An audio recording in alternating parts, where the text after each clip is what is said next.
স্বাধীনতার 30 বছর পরে জন্ম নেওয়া পোলাপানরাও তোমরা রাজাকার কইতে পারো, পাকিস্তানি কইতে পারো। ওটা তোমাকে বিবেকে বাজে না, ওটা খারাপ লাগে না। স্বাধীনতার 30 বছর পরে জন্ম নেওয়া ছেলেও তোমাকে এসে রাজাকার হওয়া জায়গা, পাকিস্তানি হওয়া জায়গা।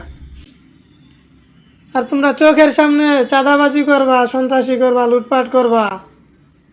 তুমি করে চাঁদাবাজ করলে তুমি তেলে বেগুনে জেলা হবে নাকি?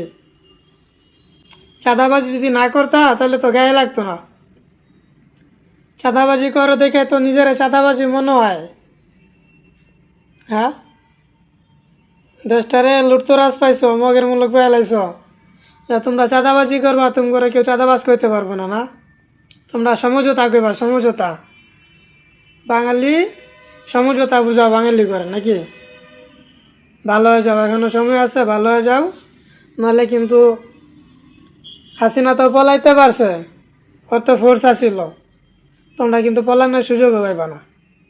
অতএব চাঁদাবাজি বাদ দাও, ভালো হয়ে যাও।